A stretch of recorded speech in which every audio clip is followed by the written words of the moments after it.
Just yards from the bustling seafront of the coastal town of Skegness in Lincolnshire, tragedy has hit the community. A toddler is said to have starved to death.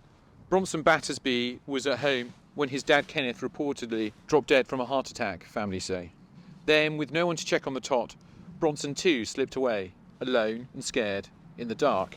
Worryingly, the family claim a social worker visited the property 3 times in the fortnight the dad and toddler weren't seen by anybody. But each time, they left without getting a response from their knocks at the door, losing any opportunity they may have had to have saved Bronson.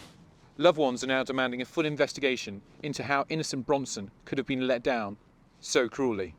Bronson, aged 2, a Coco Melon fan, was said to have been found curled in a lifeless ball at the legs of his dad Kenneth on their living room floor 14 days after they were last seen alive. Bronson, who was under the care of Children's Services, was said to have been found on January the 9th, but his mother has told us he may have died before the new year. Breaking down, Bronson's mum, Sarah Battersby, told how she had been unable to hold her little boy's body when she went to identify it. She told us it had been left too fragile to lift. She told the son, "I couldn't even pick him up yesterday. I could only touch him.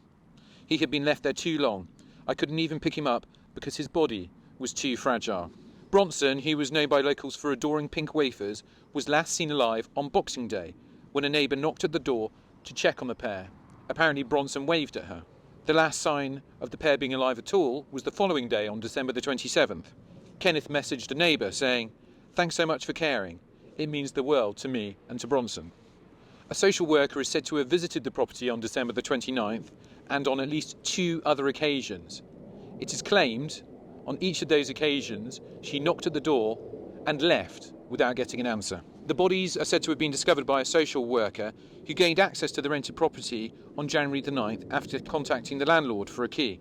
Post-mortem is said to have ruled out carbon monoxide poisoning, with tests showing that Bronson died from starvation and dehydration. A close family friend, who has some of Bronson's belongings ready to go in his coffin when his body is eventually released, told The Sun, "This is utterly heartbreaking. Bronson deserved so much better. He was such a loving, adorable little boy."